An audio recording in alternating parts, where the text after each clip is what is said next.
I would expect a very enthusiastic president once he emerges here. He has been taking a victory lap or two on Twitter this morning. I can barely count the number of tweets he sent out, but it has been many. The president's been very vocal about what he sees as a major success for his party in the midterm elections last night. So he has decided to hold a news conference. This was announced by the White House this morning, expected to start at 11:30 a.m. Eastern time. So it's running a few minutes behind, but we do expect to see the president walk out shortly. You know, gentlemen, one thing we have not talked about is the victory of Mitt Romney in Utah. He won overwhelmingly, and now he goes back to the U.S. Senate. We don't know, Brett, how that relationship is going to go with the president. We know the speech he gave about 2 years ago, lambasted him for just about everything and every product that was labeled Trump. In addition, if Rick Scott holds on to that Florida race, that Senate race in Florida, these are two businessmen who have experience at the gubernatorial level, who are going to the U.S. Senate, which I would think they would be two very interesting players in the very near future. Yes, very different relationships with President Trump, obviously, and their histories. Rick Scott much closer and dealing with him in a number of different disasters, obviously the hurricanes down there in Florida directly. Mitt Romney improved his relationship after he was considered for Secretary of State and obviously has talked with the president since. It'll be interesting to see those two men. We should point out, Bill, that there are still some Senate races that have not been called officially. Montana, John Tester has just retaken a lead with a few votes there as they continue to count there against Matt Rosendale, the Republican in Montana, and then Arizona, Martha McSally and Kirsten Sinema. So you have two Senate races hanging out there while there is now a recount being called for by the Democrat in Florida.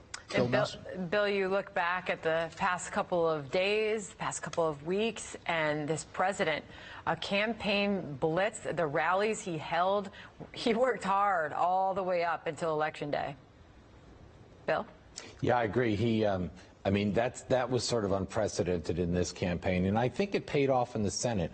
The question is whether the alienated voters in the marginal suburban districts, but it's hard to argue that it did not pay off in these Senate races. You know, Joe Donnelly, if you look at it, the guys that voted against Brett Kavanaugh, the Democrats, you know, generally had a rough night because they were trying to present themselves as moderates. And I think the president's campaigning there made that very difficult for them. Yeah, Mitch McConnell was out about an hour ago, just a few headlines. He came out and thanked the president immediately. We've seen that repeated throughout the day here. When asked about an agenda, Brett, he said, we'll see. Keeping his cards close depending on what the House does and what their agenda is. On Obamacare, there are serious problems, he said. On the Trump taxes, presidential harassment might not be a smart strategy. He was referencing the Bill Clinton matter of 1998, the impeachment of the House there. With regard to Brett Kavanaugh, he called it an adrenaline shot. And I think what we're seeing in a lot of these races, especially in the Senate race, but even in the Kentucky battle here on the House side in Lexington a moment ago, Andy Barr's side of the Kavanaugh thing for giving him a real boost right there around the month of October. But Heitkamp voted against it. She lost. Donnelly in Indiana voted against it. He lost. McCaskill voted against it. She lost. And Joe Manchin in West Virginia went forth, the only Democratic senator, and he won his election last night, and Mitch McConnell referenced that as well. Yeah, I think this election, you'll look back at the Brett Kavanaugh nomination and the process and the kind of analysis of what the Democrats were trying to do at the end of that process as being a real game change, a real shift, and especially in those red states where Democrats were up for re-election. I thought it was interesting to hear Senator McConnell talk about presidential harassment. He said it 2 times. Something tells me that that phrase will be used many more times if the investigations really kick into gear on the House side. Yesterday, Ed Rendell, former Pennsylvania governor, said he hopes that a House Democratic Congress, the House of Representatives, will legislate, and not investigate. You know, as far as working with Democrats, that'll be the big question, and we'll see what sort of tone the president sets a few moments from now, Brett. But Kellyanne Conway was talking about this earlier, and she said the president's already shown that he's willing to meet with Democrats. She referenced the bipartisan legislation on the opioid crisis. So you just wonder what sort of stage he's going to set a few minutes from now for working with Democrats going forward. I think there's a possibility on something like infrastructure. There has been outreach already on immigration. It was truly, when the White House says the Democrats walked away from that deal, that's everything we hear up on Capitol Hill. There could be a DACA deal in the making with the so-called Dreamers. I think once you start ticking down, there aren't too many big pieces of legislation that there are probably deals on. And you wonder whether the investigation part of this will change the president's reaction to the leadership in the House. To both of you, I just picked on this. Ronna McDaniel is head of the RNC, and she's joined us many times throughout this election season, and she knows her numbers. And the quote that she gave is that the blue wave was not a tsunami, it turned into a ripple. And just Bill McGurn, reflect on this first, and then Brett, you could pick it up from there. I think Democrats actually did come out to vote yesterday, and they did. They turned out in big numbers in Texas and Nevada. But the Republican vote turned out to be much stronger than many had anticipated. So hold that commentary. Here's the president live from the East Room.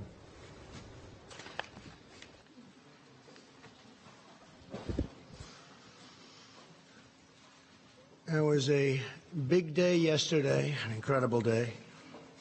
And last night, the Republican Party defied history to expand our Senate majority while significantly beating expectations in the House for the midterm and midterm year. We did this in spite of a very dramatic fundraising disadvantage driven by Democrats' wealthy donors and special interests and very hostile media coverage, to put it mildly. The media coverage set a new record and a new standard. We also had a staggering number of House retirements, so it's a little tough. These are seats that could have been held pretty easily, and we had newcomers going in, and a lot of them worked very hard, but it's very difficult when you have that many retirements. We held a large number of campaign rallies with large numbers of people going to everyone. To the best of my knowledge, we didn't have a vacant or an empty seat. I'm sure you would have reported it if you spotted one, including 30 rallies in the last 60 days. And we saw the candidates that I supported achieve tremendous success last night. As an example of the 11 candidates we campaigned with during the last week, 9 won last night. This vigorous campaigning stopped the blue wave that they talked about. I don't know if there ever was such a thing, but could have been. If we didn't do the campaigning, probably there could have been. And the history really will see what a good job we did in the final couple of weeks in terms of getting some tremendous people over the finish line. They really are tremendous people, but many of them were not known, but they will be known. This election marks the largest Senate gains for a president's party in a first midterm election since at least President Kennedy's in 1962. There have been only 4 midterm elections since 1934 in which a president's party has gained even a single Senate seat. As of now, we picked up, it looks like 3, could be 4, perhaps it could be 2, but we picked up a lot. And most likely the number will be 3. You people probably know that better than I do at this point because you've looked at the more recent numbers. 55 is the largest number of Republican senators in the last 100 years. In the last 80 years, a sitting president's party has only gained a cumulative total of 8 Senate seats, averaging 1 per decade. So if we picked up 2, 3, or 4, that's a big percentage of that number. So in the last 80 years, you think of that, only 8 seats. In President Obama's first midterm election, he lost 6 Senate seats, including in the deep blue state of Massachusetts. Republicans captured at least 4 Senate seats held by Democrat incumbents, and these are tremendously talented, hardworking people that did this. Indiana, North Dakota, Florida, Missouri.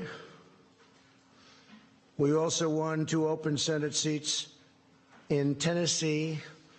I want to congratulate our great champion who did such a great job in Tennessee, Marsha. And in Utah. And Arizona is looking very good, really very good. She's done a terrific job. That was a tough race, and she's done a fantastic job. In each of these open seats, Democrats recruited very strong candidates with substantial fundraising and media support. We were getting bombarded with money on the other side. In the House, Republicans dramatically outperformed historical precedents and overcame a historic number of retirements, the most House Republican retirements in 88 years. 43 House Republicans retired. Now, I will say this, that in many cases they were chairmen of committees, and they left because they weren't chairmen, because the Republicans have a rule for 6 years. And what that does is wonderful in one way. It lets people come through the system and become chairman, and another way it drives people out. Because when they're a chairman, they don't want to go and not be a chairman. You're the chairman of a committee, and you're a big deal, and all of a sudden, you're not doing that anymore. So they leave. We had a lot of them leave. It's, I guess you can flip a coin as to which system is better. The Democrats do the other. Some of their folks have been on those committees for a long time as chairman. In 2010, President Obama's first midterm, he lost 63 seats.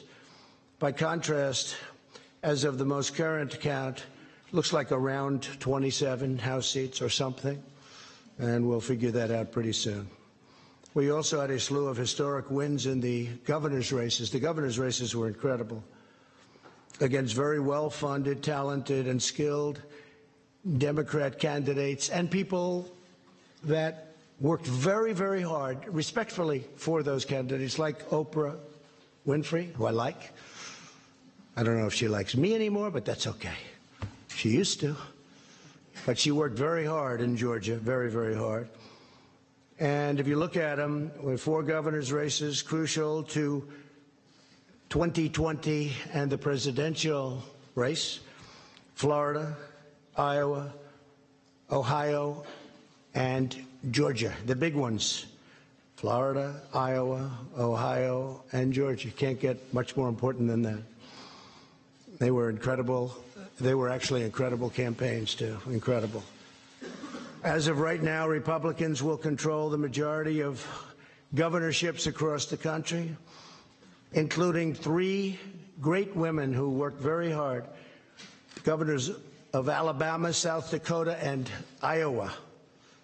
They worked very, very hard. They're very talented. By expanding our Senate majority, the voters have also clearly rebuked the Senate Democrats for their handling of the Kavanaugh hearings. That was a factor, I think maybe a very big factor. The way that was handled, I think, was tremendous energy was given to the Republican Party by the way they treated then Judge Kavanaugh, now Justice Kavanaugh, and expressed their support for confirming more great pro-Constitution judges.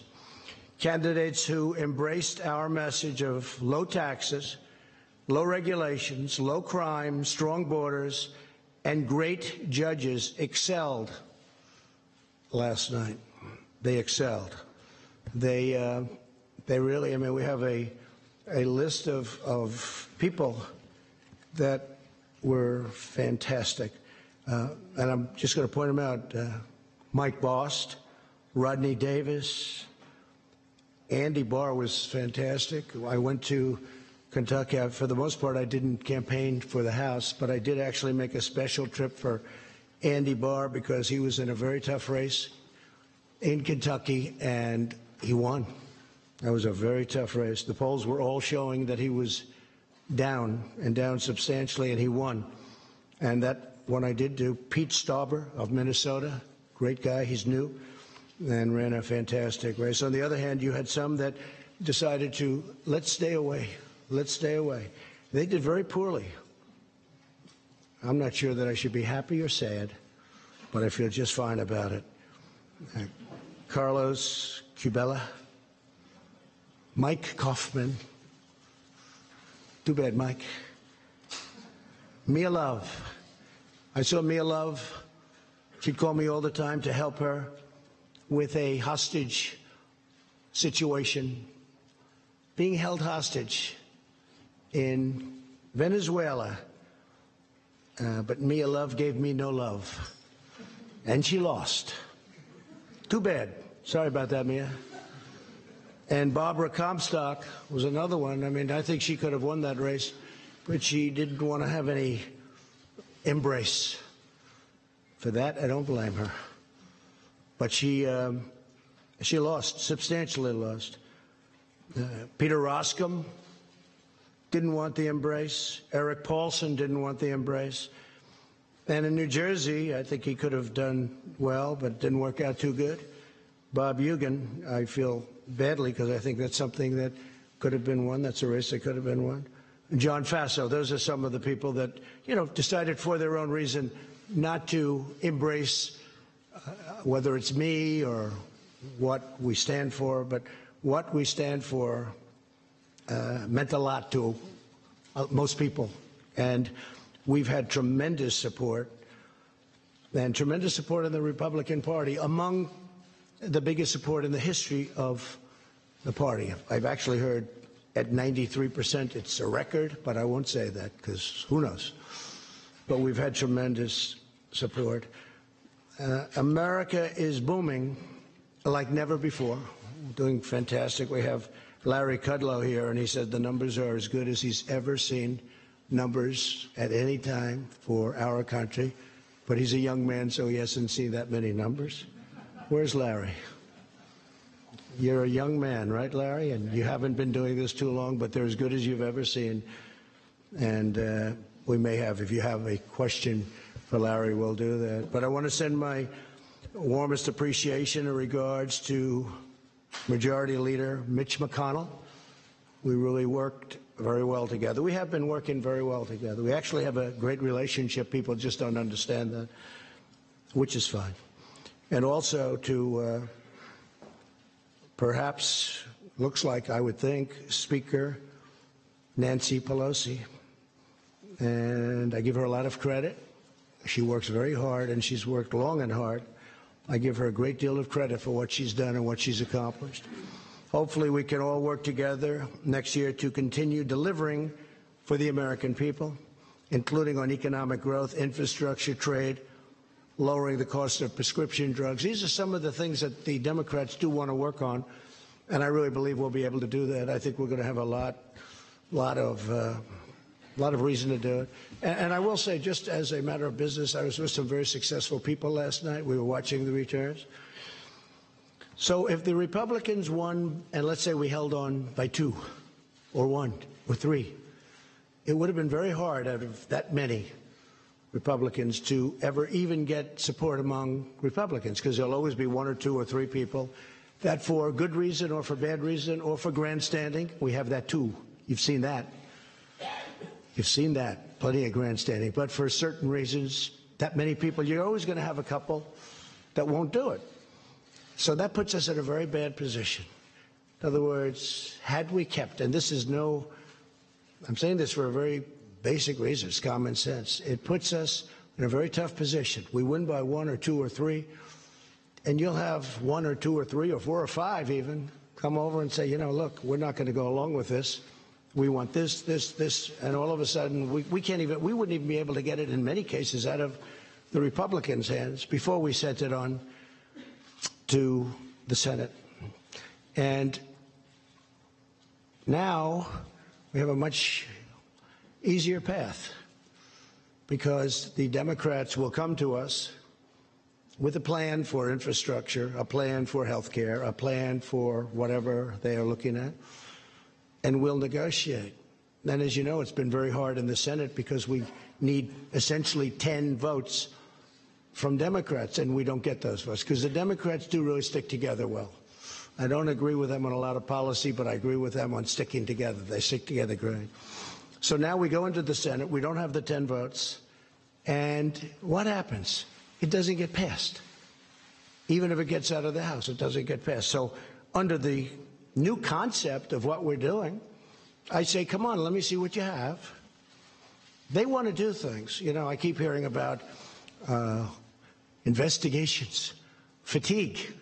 Like almost from the time I announced I was going to run, they've been giving us this investigation fatigue. It's been a long time. They got nothing, zero. You know why? Because there is nothing. But they can play that game, but we can play it better. Because we have a thing called the United States Senate.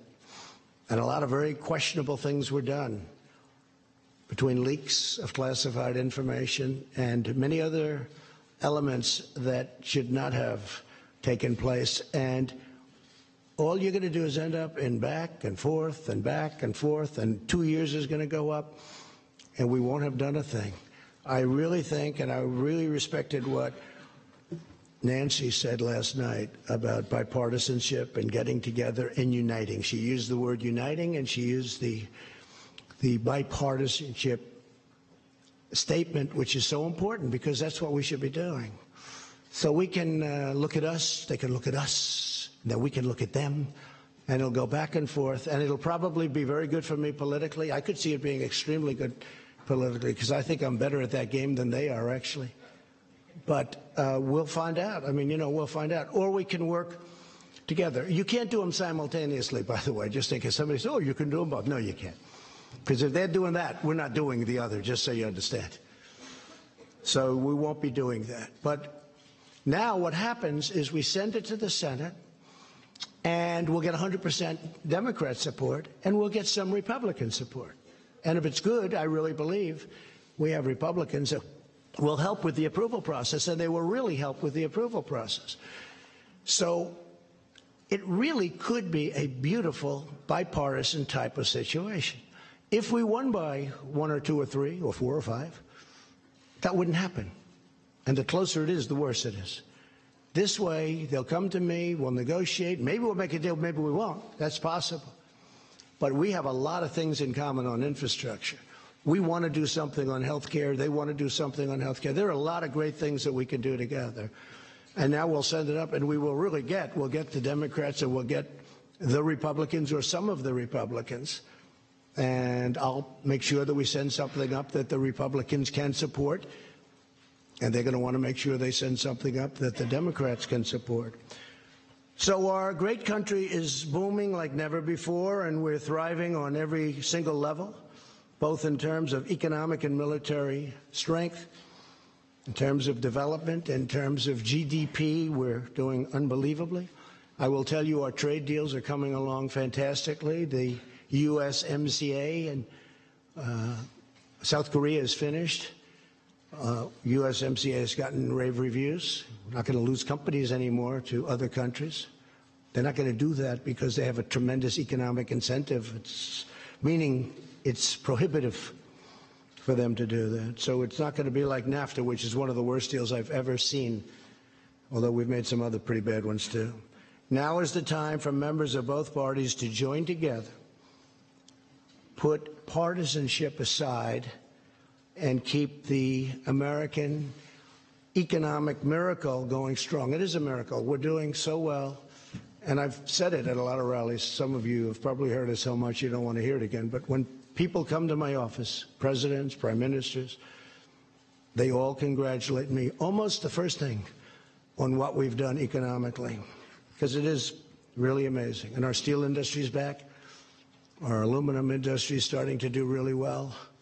These are industries that were dead. Our miners are working again.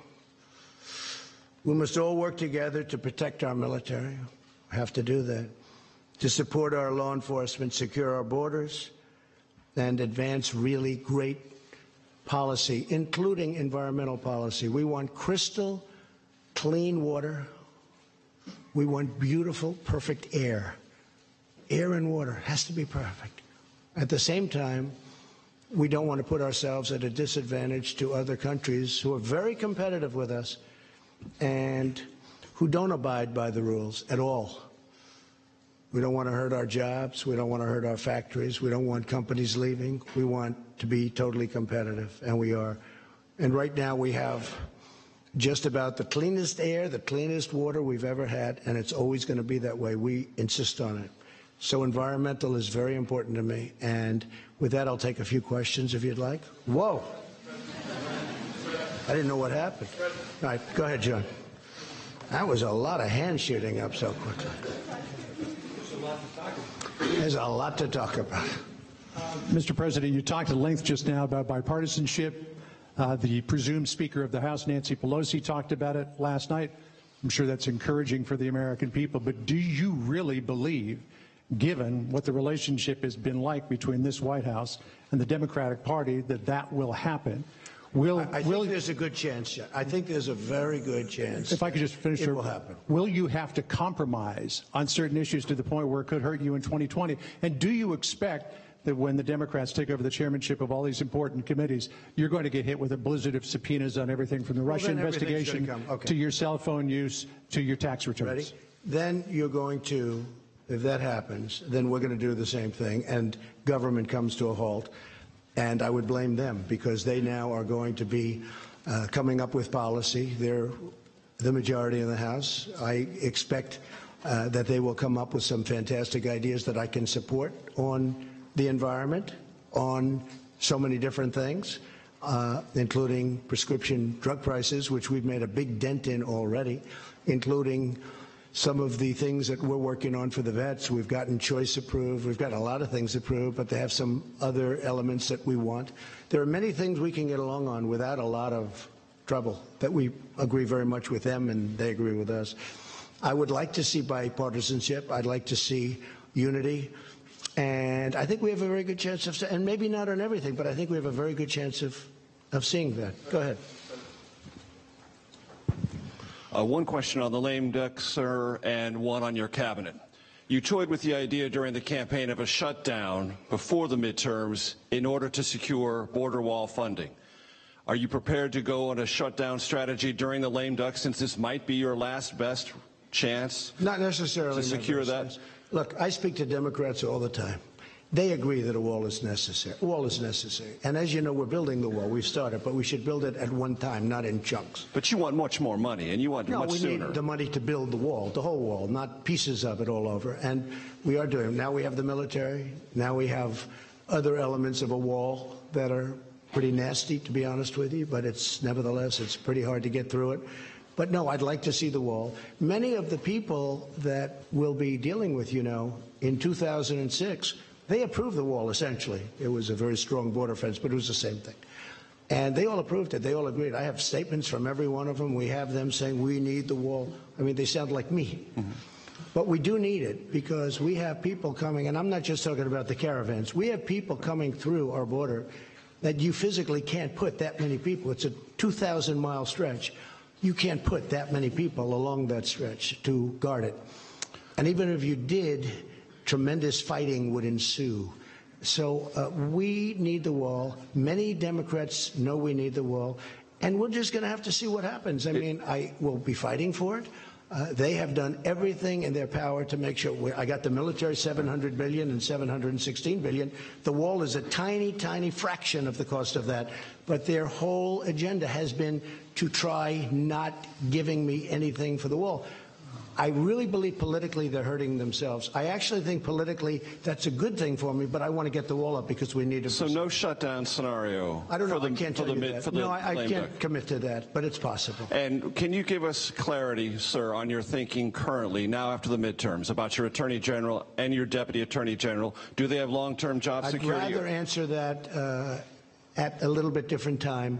We're looking at a lot of different things, including cabinet. I'm very happy with most of my cabinet. We're looking at different people for different positions. You know, it's very common after the midterms. I didn't want to do anything before the midterms. But I will tell you that, for the most part, I'm extremely happy with my cabinet. I think Mike Pompeo has fit in so beautifully. He's done an incredible job. How about your Interior Secretary? We're looking at that, and I do want to study whatever is being said. Is he in jeopardy? I think he's doing an excellent job.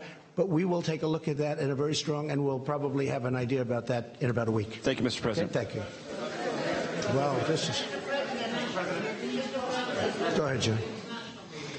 He gave me a fair interview the other day, so I might as well ask him a question. All right. Thank you, Mr. President. And picking up there, you told me the other day that you are an open book. So I think I am an open book. So point blank, Democrats go after your tax returns. Will you try to block that, or will you allow them to have them? Well, look, as I've told you, they're under audit. They have been for a long time. They're extremely complex. People wouldn't understand them. They're done by among the biggest and best law firms in the country. Same thing with the accounting firms. The accountants are a very, very large, powerful firm from the standpoint of respect. They're highly respected. Big firm. A great law firm, where you know it very well. They do these things. They put them in. But people don't understand tax returns. Now, I did do a filing of over 100 pages, I believe, which is in the offices. And when people went and saw that filing and they saw the magnitude of it, they were very disappointed. And they saw the detail. You'd get far more from that. And I guess we filed that now 3 times. But you get far more from that than you could ever get from a tax return. But when you're under audit, and I'm on a very continuous audit because there are so many companies, and it is a very big company, far bigger than you would even understand. But it's a great company, but it's big, and it's complex, and it's probably feet high. It's a very complex instrument, and I think that people wouldn't understand it. But if I were finished with the audit, I would have an open mind to it. I would say that, but I don't want to do it during the audit. And really, no lawyer, even from the other side, they say often, not always, but when you're under audit, you don't subject it to that. You get it done, and then you release it. So when that happens, if that happens, I would certainly have an open mind to it. So that means if the audit is still on, you will not turn over the tax returns, or you'll fight to block it? When it's under audit, no, nobody would. Nobody turns over a return when it's under audit. Okay? Thank you. Thank you. Yeah, go ahead, please. One, I was tempted to ask you why you like Oprah so much, but I think I'll go on to the question that... why do I like Oprah? What kind of a question is that? Yeah, I'm just asking. Just curious. But the real question... He's a comedian here. The real question is... I do like Oprah, by the way. I do. She was a person I knew well, came to my place in Palm Beach often, and I have a lot of respect for her. Unfortunately, she didn't do the trick. The real question is, you just sat up here and said that from this podium that are you offering an my way or highway scenario to the Democrats? You're saying that if they start investigating you, that you can play that game and investigate them. Better than them. Can you compartmentalize that? And I think I know more than they know. Can you compartmentalize that and still continue to work with them for the benefit of the rest of the country, No. or are all bets off? No. If they do that, then it's just all it is a warlike posture. And so then, wait a minute, then the follow-up... You heard my answer. Go ahead. Well, since it's Jim, I'll let it go. Okay. Thank you, Mr. President. I wanted to challenge you on one of the statements that you made in the tail end of the campaign. In the midterms.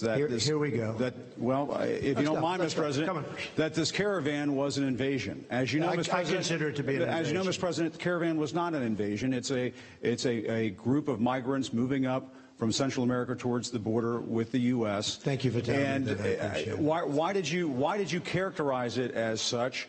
Because I consider it an invasion. You and I have a difference of opinion. But do you think that you demonized immigrants in this election to try to keep... I want them to come into the country, but they have to come in legally. You know, they have to come in, Jim, through a process. I want it to be a process, and I want people to come in, and we need the people. Your campaign... Wait. You know why we need the people, don't you? Because we have hundreds of companies moving in. We need the people. But your campaign had an ad showing migrants climbing over walls and so on. Well, that's true. But they weren't actors. They're not going to be doing that. They weren't actors. Well, no, it's true. Do you think they were actors? They weren't actors. They didn't come from Hollywood. Right. These were people. This was an actual, it happened a few days ago. And they're hundreds of miles away, though. They're hundreds and hundreds of miles away. That's not an invasion. Honestly, I think you should let me run the country. You run CNN. All right. And if you did it well, your ratings would be much better. If I may ask one other question, Mr. President, if I may ask one other question, are you worried? That's enough. That's enough. Mr. President, that's I was going to ask one of the other folks. That's enough. Pardon me, ma'am. Mr. President, that's enough. Mr. President, I had one other question, if I may ask, on the Russia investigation. Are you concerned that you may have? I'm not concerned about anything with the Russian investigation because it's a hoax. That's enough. Put down the mic. Mr. President, are you worried about indictments coming down in this investigation? Mr. President. I'll tell you what, CNN should be ashamed of itself having you working for them. You are a rude, terrible person. You shouldn't be working for CNN. Go ahead. I think that's unfair. You're a very rude person. The way you treat Sarah Huckabee is horrible. And the way you treat other people are horrible. You shouldn't treat people that way. Go ahead. Go ahead, Peter. Go ahead. In Jim's defense, I've traveled with him and watched him. He's a diligent reporter who busts. Well, I'm not a big fan of yours either. So I understand. To be honest. So let me ask you a question, if I can. You repeatedly said you aren't the best, Mr. President. You repeatedly over the course. Okay, just sit down, please. Well, when you report fake news, when you report fake news, which CNN does a lot, you are the enemy of the people. Go ahead. Mr. President, over the course of the last several days of the campaign, sir, at the end of the campaign, you repeatedly said that Americans need to fear Democrats. You said Democrats would unleash a wave of violent crime that endangers families everywhere. Why are you pitting Americans? Why are you pitting Americans against one another, sir? Peter, what are you trying to be him? No, Peter, I'm just asking a question. Let me just tell you, very simple, because they're very weak on crime. Because they have often suggested, members and people within the Democrat Party at a high level have suggested getting rid of ICE, getting rid of law enforcement. That's not going to happen, okay? We want to be strong on the borders. We want to be strong on law enforcement, and I want to cherish ICE because ICE does a fantastic job. So, what they do for us is it's so unrecognized how good a job they do. So we want to take care of them, and we want to hold them very close because they do a good job. But the question, to be clear, though, the question, Thank you very much. Why are you sit down? But you didn't answer my question. Just very simply, the question is, why are you pitting Americans against one another, sir? I'm not. Is that how you view citizens of this country? I'll tell you what. We won a lot of elections last night. We did very well last night. But in many ways, I think it's going to have a very positive impact. I watched NBC this morning. They didn't report it exactly correctly, but that's, that's the fact with NBC. Nothing I can do about that. But I want this country to have protection. We want security in our country. I want security, Peter. I mean, you maybe don't think it's so important. And I think when you don't have it, you are indeed unleashing crime. I feel that. You said you would sign an executive order on birthright citizenship. Are you still going to sign the executive order on birthright citizenship? You'll ask me that question a little bit later. Go ahead. Okay. Go ahead, Chair. Thank you, Mr. President. The investigation by the special counsel Robert Mueller has been going on since last spring. It's been over your head. It's been a long time. Yeah, it's been over your head, over Republicans' head, during the midterms as well. Is this an opportunity for you, Mr. President, to end that investigation? Would you consider removing Mr. Mueller from his position? I could have ended it any time I wanted. I didn't. And there was no collusion. There was no anything. I didn't. They went after hackers in Moscow. I don't know about that. They went after people with tax problems from years ago. They went after people with loans and other things. Had nothing to do with my campaign. This is a investigation where many, many millions of dollars has been spent, and there's no collusion. It was supposed to be on collusion. There's no collusion, and I think it's very bad for our country. I will tell you. I think it's a shame. And a poll came out today, by the way, from NBC, or at least I saw it on NBC, where a majority of the people do not agree with the Mueller investigation, or it wasn't approved. They have approval and disapproval, and it had a much higher disapproval. It should end because it's very bad for our country. So if it's bad, and I'm not just talking about the tremendous expense. And the other thing is they should look at the other side also. They only look at one side. They're not looking at all of the things that came up during this investigation. They don't do that. They should also get people that can be fair, not 13 or 14 or 17. I call them the angry Democrats. They are angry people. And it's a very unfair thing for this country. It's a very, very, forget about unfair to me, it's very bad for our country. Okay. So, Mr. President, if it's Mr. President, just wait, if it's unfair to the country and it's costing millions of dollars, why don't you just give him the mic, please? I've answered the question. Okay. Go ahead, take the. Well, I'll give you voters. I will give you voter suppression. You just have to sit down, please. Sit down. I didn't call you. I didn't call you. I didn't call you. I'll give you voter suppression. Take a look at the CNN polls, how inaccurate they were. That's called voter suppression. Go ahead, please. Thank you, Mr. President. I'm not responding. I'm responding to. Excuse me. I'm not responding to you. I'm talking to this gentleman. Will you please sit down?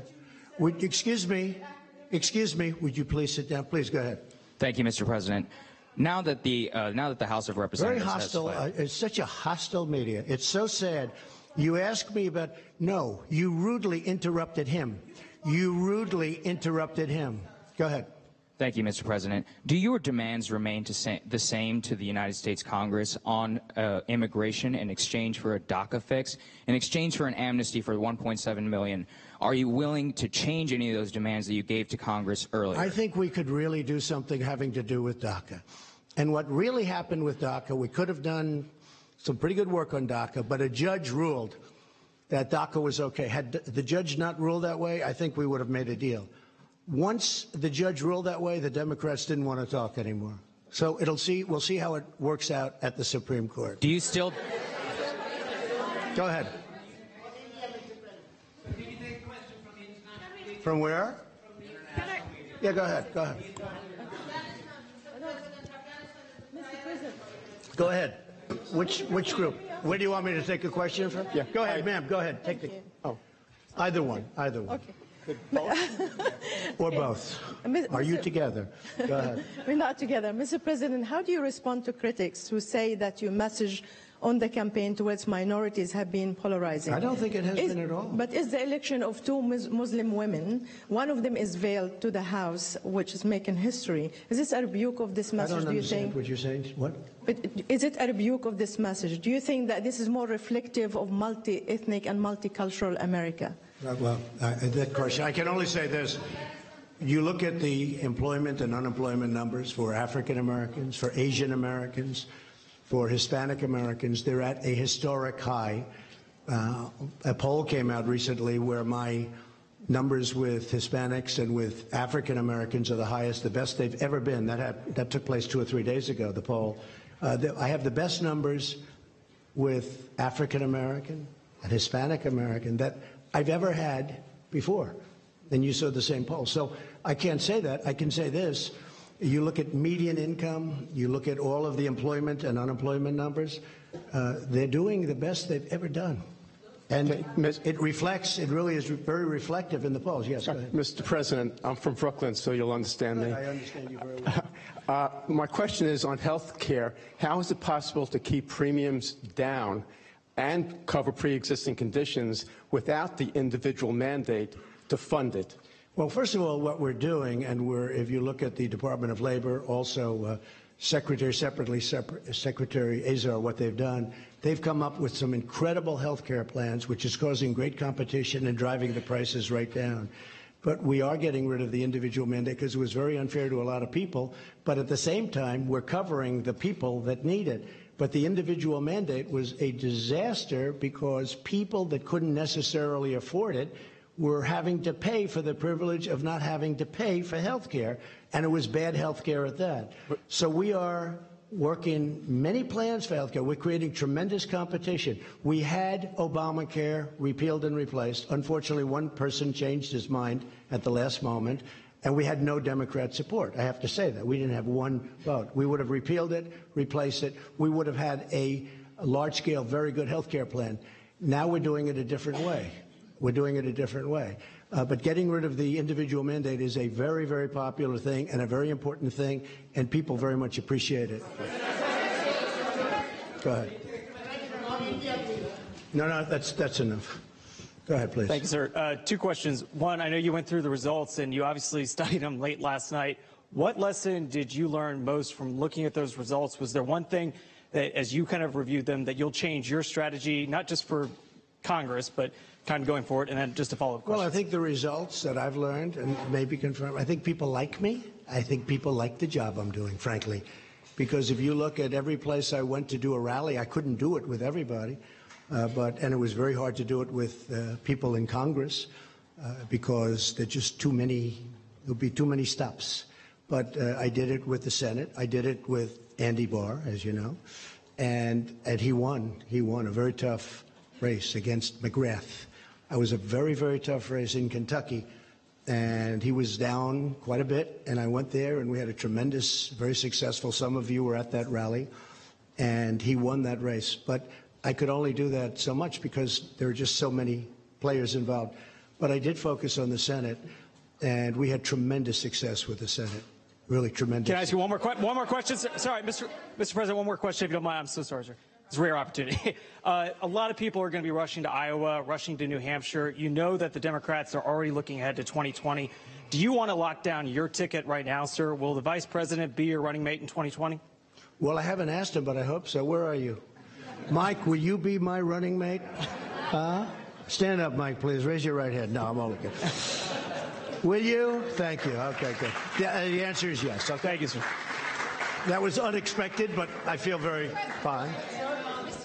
Yeah, please. Thank you, Mr. President. Going back to the Russia investigation and the potential investigations from the now Democratic majority in Congress, some say that you could stop all this by declassifying. I could fire everybody right now, but I don't want to stop it because politically I don't like stopping it. Yeah. It's a disgrace. It should have never been started because there was no crime. Everybody has conflicts. They all have conflicts over there that are beyond anything that anybody's ever seen in terms of conflicts. From the fact that people ask for jobs, from the fact that they have very good friends on the other side, like really good friends like Comey, who, by the way, lied and leaked and also leaked classified information. Nothing happened there. It might, perhaps, maybe something's happening that I don't know about. I stay away from it. But you know what I do? I let it just go on. They're wasting a lot of money, but I let it go on because I don't want to do that. But you're right. I could end it right now. I could say that investigation is over. But it's really, it's a disgrace, frankly. And it's an embarrassment to our country. It's an embarrassment to the people of our country. And it's too bad. Go ahead. What about the declassification of the documents? Some say that that would clear it all up. We're looking at that. No, we're looking at that very seriously. Declassification, we're looking at very seriously. Okay, can I ask one more question? It's amazing how people on the other side just don't want those documents declassified. But no, we're looking at that very carefully. I certainly wanted to wait till after the midterms. Can I ask you one more question, Mr. President? Okay, thank you. Go ahead. Thank you, Mr. President. You have campaigned as a pro-life president. You have defended the rights of unborn children. You now have a divided Congress. It's unlikely to pass any pro-life bills. Very tough issue. How are you going to push forward your pro-life agenda? Just going to push. I've been pushing. I've done a very good job, too. We're very happy with me. But it's a tough issue for the two sides. There's no question about it. But what are you going to do? There is great debate. What am I going to do? I won't be able to explain that to you because it is an issue that is a very divisive, polarizing issue. But there is a solution. I think I have that solution, and nobody else does. We're going to be working on that. Yes, go ahead, please. She took your place, but that's okay.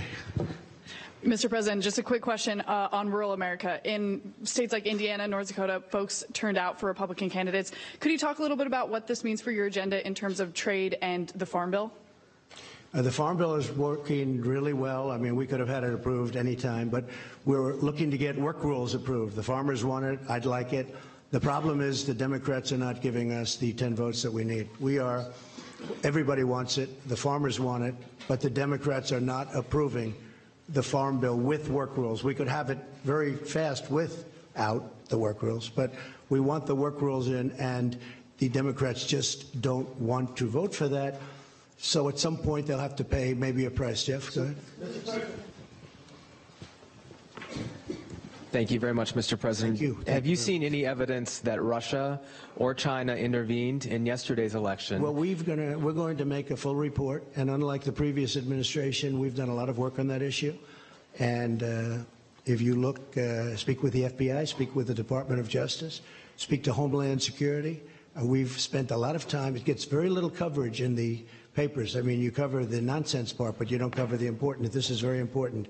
And we have been working very hard on China and Russia and everybody else looking into our elections or meddling with our elections. But people tend not to write about it. But we have worked very hard, as you've probably heard. What do you intend to say, sir, to President Xi and to President Putin when you meet with them later this month?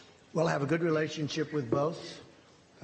I know President Xi better, but I think I have a very good relationship with both. I actually had a very good meeting in Russia that you people didn't agree with, but that's okay. It doesn't much matter, obviously, because here I am. But the fact is that I had a very, very good meeting, with President Putin, and a lot was discussed about security, about Syria, about Ukraine, about the fact that President Obama allowed a very large part of Ukraine to be taken, and right now you have submarines off that particular parcel that we're talking about. That was President Putin who annexed Crimea, sir. So that was President Obama's regime. That was during President Obama, right? That was not during me. But it was President Putin, that was President who did the Obama. annexation. No, it was President Obama that allowed it to happen. Had nothing to do with me. Okay, go ahead. Yeah, go ahead. Go ahead. Go ahead. Thank you, Mr. President. Cordelia Lynch, Sky News. You're a man who likes to win, but last night was not an absolute victory for you. I'll be honest. I thought it was a very close to complete victory. When you look at it from the standpoint of negotiation, when you look at it from the standpoint of deal making, because it's all about deal making, again, if we had the majority and we had 1 or 2 or 3 votes to play with, we would have been at a standstill. I really believe that we have a chance to get along very well with the Democrats. And if that's the case, we can do a tremendous amount of legislation and get it approved by both parties. So I consider it to be, hey, look, I won Georgia. President Obama campaigned very hard in Georgia. Oprah Winfrey campaigned very, very hard all over the television. I said, this is going to be tough. I only had me. I didn't have anybody else. And I went to Georgia, and we had one of the largest crowds that anybody here has seen ever at a political rally. And you know what? He won. And he won actually by, pretty good margin. He won. And then we went to Florida, and they had celebrities all over the place. And a man who happens to be a very smart person was running, Ron DeSantis, and people didn't give him a chance. And I went, and we did some great work, and they're going to have a great governor of the state of Florida. And then we talked about the Senate, and a lot of money was pouring in for the Democrat. This is a man who's been in office for like 44 years or something. This is a man who's like a professional at getting elected and being at office. So he's not, Bill Nelson, not easy to beat, okay? But they had a lot of celebrity coming out for Nelson. They had everybody coming out for Nelson. And Rick Scott won, and I helped him. And I think we've done an amazing job. And you could look at many other places. You just take a look at some of the other places. And we just got the word that in Iowa, you have a governor who just got extended, who's Fenton Kim, just got extended, and numerous other places. I think it was a great victory. I'll be honest. I think it was a great victory. And actually, some of the news this morning was that it was, in fact, a great victory. But if you look at it from the standpoint of gridlock, I really believe there's going to be much less gridlock because of the way this is going than any other way. Quick follow-up on that. Wait, sit down, please. Go ahead. Thank you, Mr. President. Let me ask you about one of the campaign promises you made down the stretch, which was a 10% tax cut for the middle class. Yeah. You just talked about gridlock. Democrats, they now run the House Ways and Means Committee. if it means a tax cut of some kind for the middle class, but that means raising rates elsewhere, corporations on the wealthiest, is that a trade-off that you would be willing to make and able to enact a middle class tax? You know that this will have to be now proposed, because if we did it now, we don't have the votes in the Senate. You don't have. We would need 10 Democrat votes. We probably couldn't get them. If we could pass it very easily in the House. But there's no reason to waste time because you don't have the votes in the Senate. But if as an example, if the Democrats come up with an idea for tax cuts, which I'm a big believer in tax cuts, I would absolutely pursue something, even if it means some adjustment. Some adjustment on which side, the corporate, the individual? Yeah, to make it possible. But I would love to see a tax cut for the middle class. Now, that's going to be their decision. They're going to have to make that decision. As you know, if we bring it up to the Senate, we'd need Democrat votes 10, and we don't have those 10 votes. And just because the markets would want to know, sir, some adjustment, would that be 1%, 2%, 3% on either side? It's too early. I'm just saying I would be certainly willing to do a little bit of an adjustment. Go ahead, behind. Thank you. You go ahead, please. Mr. President, thank you very much. Two questions. One is you had talked about leaders who had called to congratulate you. Did President Putin call to congratulate you? And will you, in fact, meet with him at lunch this coming weekend? Well, as I understand it, we're having, and I guess a lot of you are going over, we're having a lunch for numerous countries. I'll be there. I believe President Putin is going to be there. We don't have anything scheduled. I don't think we have anything scheduled in Paris. And I'm coming back very quickly. I'm going over. This is a great event. This is an important, really, this is going to be a very important and I think a very beautiful ceremony. I'm looking forward to going, and we're representing the incredible heroes of the world, but the heroes of our country from World War I. And so I'll be going there, and I am very proud to go there. Did he call you? I don't think we have time set aside for that meeting.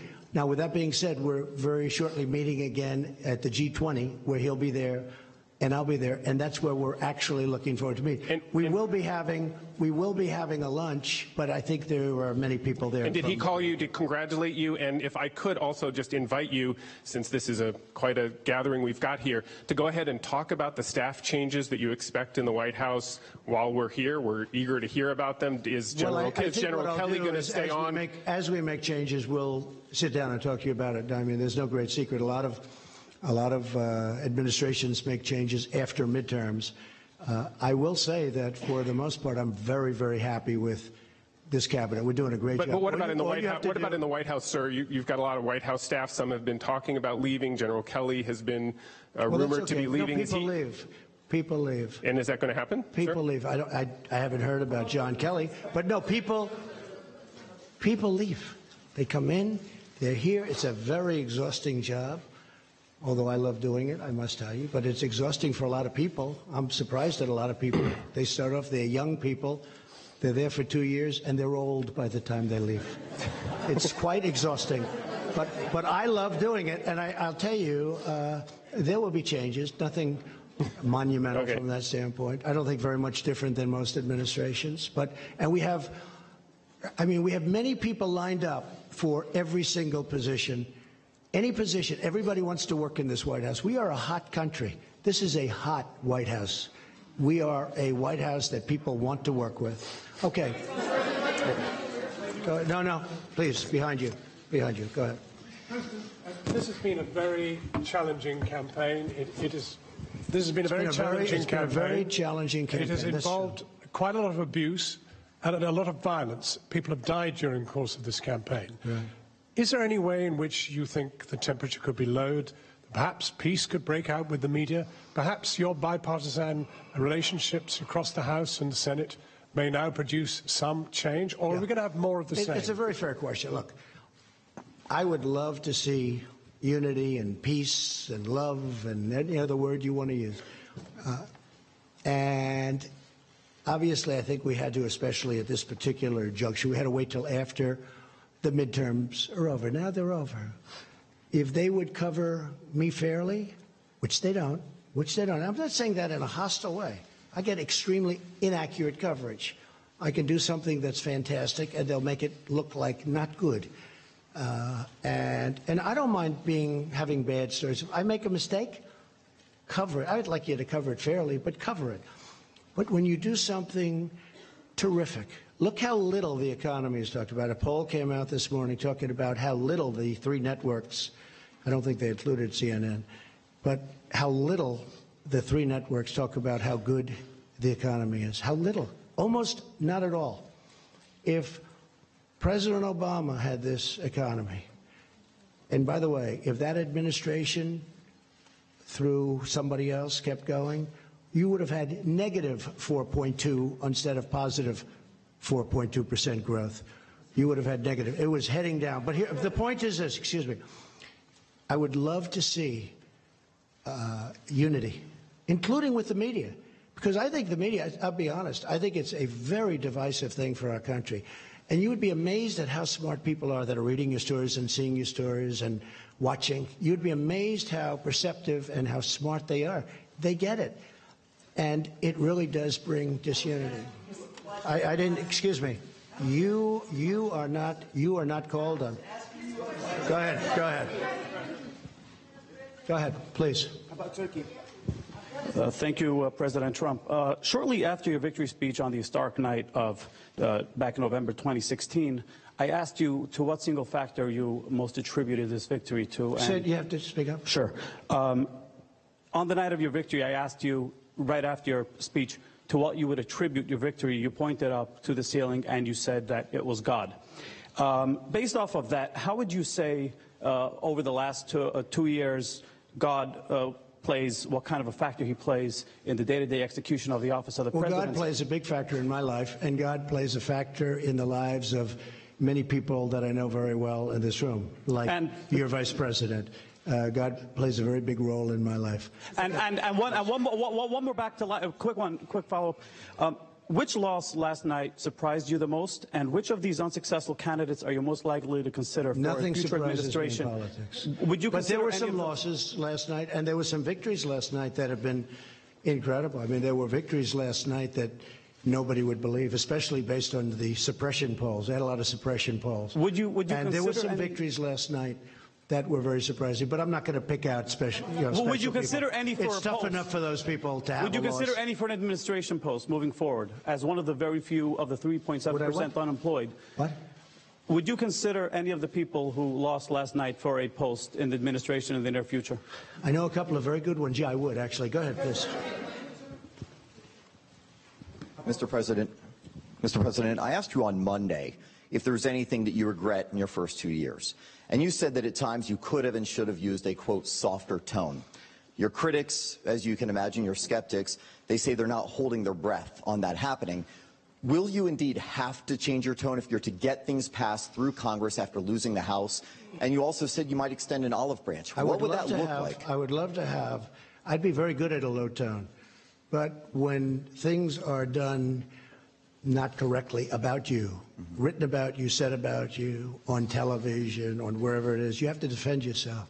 I would love to do very even tone, much easier than what I have to do. I have to go around, and going around is much easier than facing somebody and being treated fairly. But when you're not treated fairly, you really have no choice. I would love to have a very even, modest, boring tone. I would be very honored by that. But you know what? When you have to fight, all the time fight, because you're being misrepresented by the media, you really can't do that. But not about the media, sir. But sir, real quickly, not about the media, but Please. What about with Congress? Please, go ahead. Mr. President, can you just how you focus on the economic... Where are you from, please? Japan. Okay. Say hello. Say hello to Shinzo. Yes. I'm sure he's happy about tariffs on his cars. Go ahead. That's my question, actually. So how you focus on the trade and economic issues with Japan? Will you ask Japan to do more, or will you change your tone? I really don't understand you. How will you focus on trade and economic issues? Trade with Japan? Yes. Well, we're dealing with Japan right now on trade. Japan has, it's a great country. You have a great prime minister who just had a very successful election. He's a very good friend of mine. He's one of the people I'm closest with. But I tell him all the time that Japan does not treat the United States fairly on trade. They send in millions of cars at a very low tax. They don't take our cars. And if they do, they have a massive tax on the cars. Japan, and I'm not blaming Japan, I'm blaming the people that were in charge of the United States for allowing that to happen. But as you know, we have close to $100 billion trade deficit with Japan. And Japan has treated us very unfairly, but don't feel lonely because you weren't the only one. How about North Korea? How about North Korea? Thank you, Mr. President. Two international news questions. The first one, Secretary Pompeo's talks about North Korea have been postponed. What is happening there, and will your meeting still happen with... We're going to change it because of trips that are being made. We're going to make it in another date. But we're very happy how it's going with North Korea. We think it's going fine. We're in no rush. We're in no hurry. The sanctions are on. You still expect to meet Kim Jong-un? Excuse me, wait. Sorry, sir. The sanctions are on. The missiles have stopped. The rockets have stopped. The hostages are home. The great heroes have been coming home. Mike Pence was in Hawaii, where one of the most beautiful ceremonies that anyone's ever seen for the fallen. These are great heroes. Very important. When I was running, a lot of people, as many years ago as it was, in many cases grandchildren, but they were asking about that. They're coming home and they're being provided to us as we speak. But I'm in no rush. I'm in no rush. The sanctions are on. I read a couple of times, and I've seen a few times where they said, he's done so much. What have I done? I met. Now, I'd love to take the sanctions off, but they have to be responsive, too. It's two-way street. But we're not in any rush at all. There's no rush whatsoever. You know, before I got here, they were dealing with this for over 70 years. And I guess on a nuclear front for 25 years. That's a long time. I've been there. I probably left Singapore 4 or 5 months ago. And we made more progress in that 4 or 5 months than they've made in 70 years. And nobody else could have done what I've done. But I'll say this very simply. We're in no rush. The sanctions are on, and whenever it is. But that meeting is going to be rescheduled.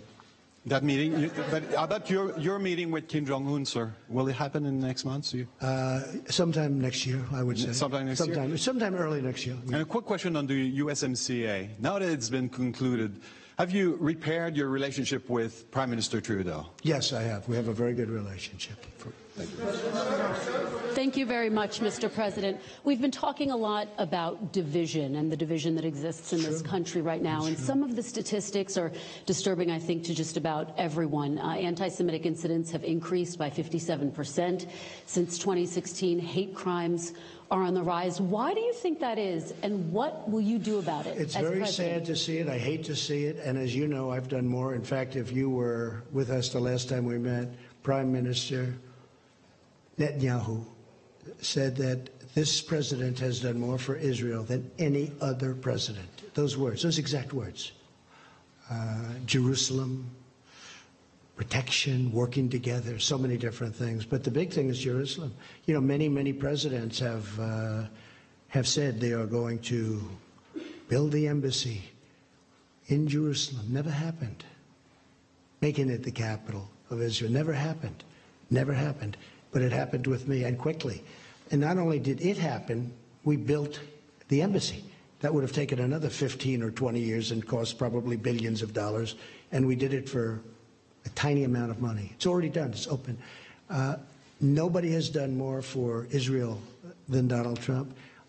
And the nice part is that's not me saying it. That's Prime Minister Netanyahu. But what about Mr. President, what about the divides in this country? Mr. President, what about healing the divides in this country and addressing those issues? We want to see it healed. And one of the things I think that can help heal is the success of our country. We are really successful now.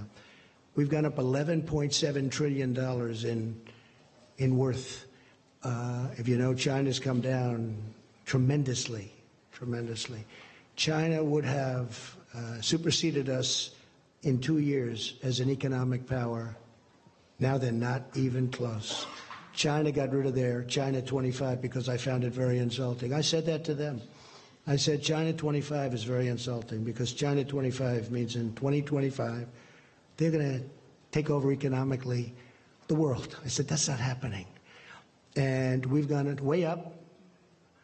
They've gone down. And I don't want them to go down. We'll have a good meeting and we're going to see what we can do. But I have to say this, billions of dollars will soon be pouring into our treasury from taxes that China is paying for us.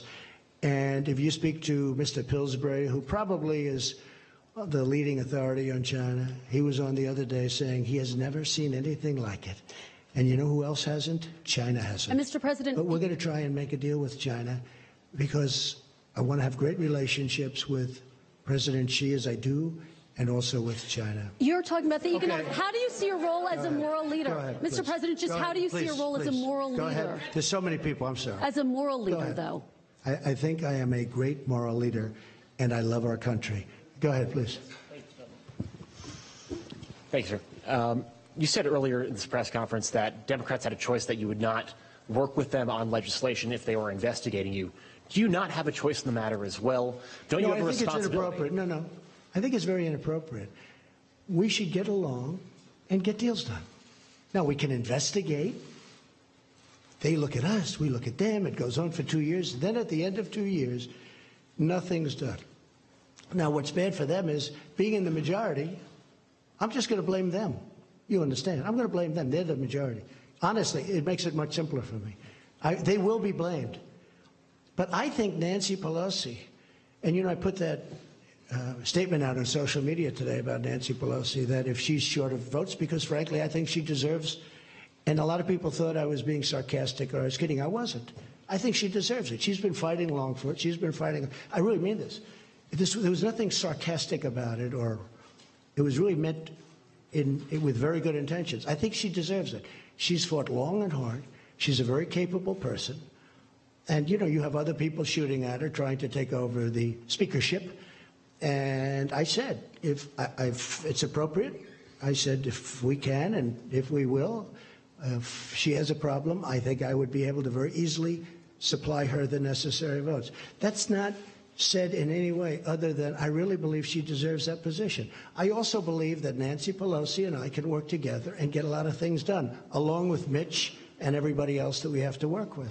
I think we'll get a lot done. Mr. President, why can't you do that while subpoenas are coming through? Excuse me? Why can't you work together while there are subpoenas or while there are investigations in process? I think we will. Look, now that the election's over, now everybody is in love. But then I see the hostility of questions in the room. I come in here as a nice person wanting to answer questions, and I have people jumping out of their seats screaming questions at me.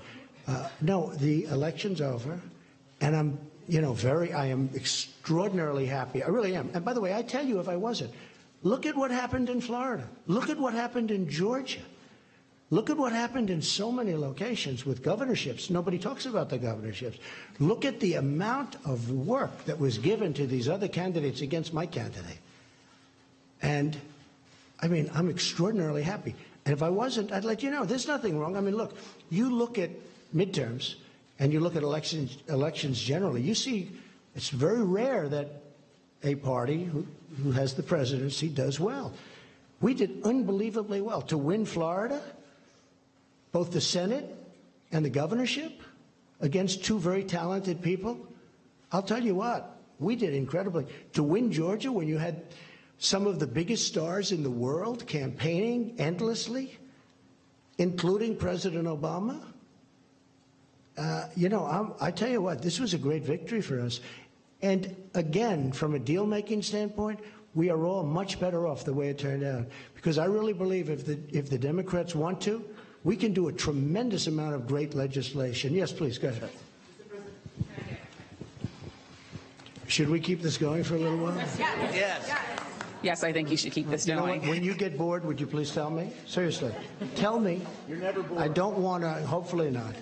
I don't want to overstay, but please go ahead. Hi, Mr. President. Yami Shalsunder with PBS NewsHour. On the campaign trail, you called yourself a nationalist. Some people saw that as emboldening white nationalists. Now people are also saying that the president. It's such a racist There are some people that say that now the Republican Party is seen as supporting white nationalists because of your rhetoric. What do you make of that? I don't believe it. I don't know. Why do I have my highest poll numbers ever with African Americans? Why do I have among the highest poll numbers with African Americans? I mean, why do I have my highest poll numbers? That's such a racist question. Honestly, I mean, I know you have it written down and you're going to tell me. Let me tell you, it's a racist question. And Mr. President, I love it. You know what the word is? I love our country. I do. You have nationalists, you have globalists. I also love the world. And I don't mind helping the world, but we have to straighten out our country first. We have a lot of problems. And excuse me, but to say that, what you said, is so insulting to me. It's a very terrible thing that you said. And Mr. Okay, President, people have you talked about middle class tax cuts on the campaign trail. How will you get Democrats to support that policy? You have to ask them. Well, hey, what's your plan for working with Democrats on a middle class tax plan? You know what my plan is? I'll ask them. And if they say yes, I'm all for it. And if they say no, there's nothing you can do because you need their votes. Go ahead. Yes. Thank you, Mr. President. Francesca Chambers, DailyMail.com. You said many times on the campaign trail that you didn't want Nancy Pelosi to be Speaker. At least you suggested that. You spent a lot of time talking about her and Chuck Schumer. Not a question of want. I would have. So here's let me answer. Would I have preferred winning by 2 or 3 or 4? I would almost have to think about that. But certainly, I like to win. And if I win, she's not going to be Speaker. What did she say to you, though, yesterday that made you give her support? Honestly, we had a very warm conversation. You know, she loves this country. And she's a very smart woman. She's done a very good job. She was really, I mean, she's had a very... Did she promise that they wouldn't seek to impeach you? She's had a very, we didn't talk about impeaching. We didn't talk, what do? Do you impeach somebody because he created the greatest economic success in the history of our country? Let's impeach him because the country is so successful. Let's impeach him. Has he done anything wrong? They asked somebody, has he done anything wrong? No, but let's impeach him anyway. And they also said, let's impeach Justice Kavanaugh. Let's impeach him. And now they have the second woman coming out, that the first, the second. And I hate to say this, but it was public. And after him, we're going to impeach the vice president. We're going to impeach Mike Pence. Mike Pence doesn't get impeached for anything. So let's impeach the president, and then we'll impeach the vice president.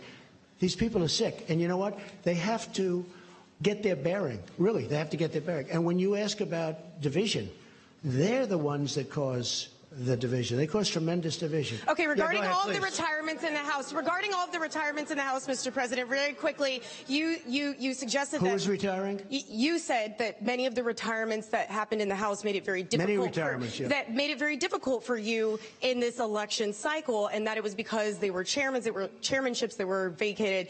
But Jeff Flake wasn't a chairman of a committee, and Paul Ryan also retired the cycle. So why do you think that is? Whose fault is it that there were so many retirements? In Jeff Flake's case, it's me. Pure and simple. I retired him. I'm very proud of it. I did the country a great service. Go ahead. Give him that. Give him that. He is retired. I'd like to call it another word, but we're going to treat him with great respect. Go ahead. Thank you, Mr. President. Jeff Flake, that's another beauty. Go ahead. 2 questions, please. No, one. Well, too many people. All right. Sorry. All right. You seem to enjoy this venue very much. Are you going to make the standard press conference a staple of the remaining 2 years, or will you have more briefings with Sarah Sanders? You know, when I don't do I think Sarah's fantastic. Where is Sarah? Where is Sarah? Sarah's so great. I think, Sarah, you've represented me so well and been abused. She's been horribly treated by a lot of people. So she's going to stay on as press secretary. But it's very interesting because Sarah we were talking about it the other day. So I had a period where I figured, you know what I'll do? I won't do any real interviews.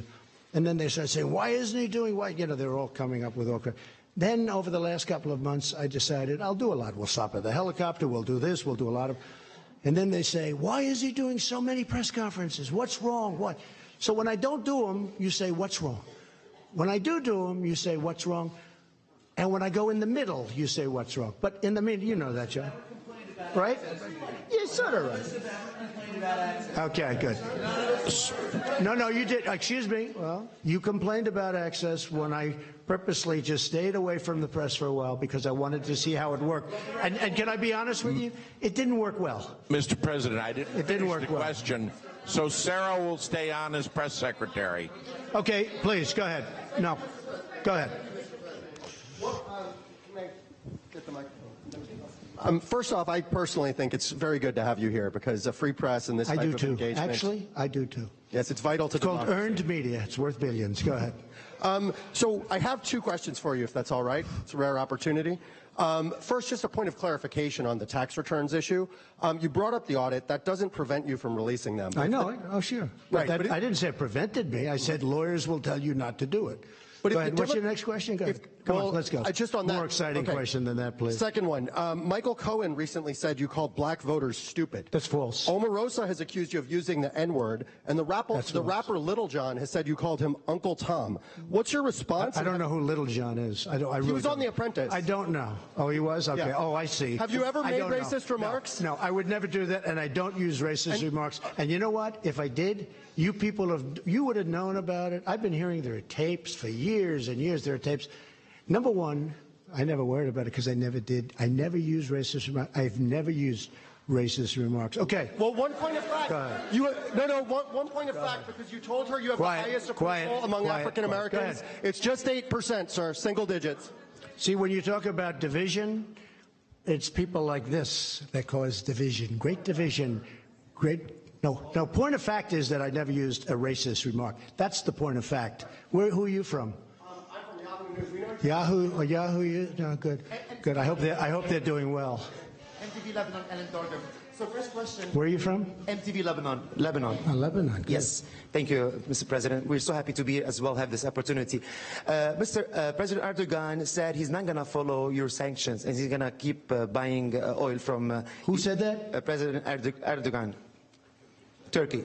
I know. And you're going to meet him soon. Just can't understand his... Okay. You're going to meet him soon. You're going to have this talk. And some countries are going to take the same steps that President Erdogan is doing. So let me just tell you about the oil, okay? So we imposed, just recently, the strongest sanctions in the history of our country, just about. Well, I guess North Korea is there too. But I gave some countries a break on the oil. I did it a little bit because they really asked for some help.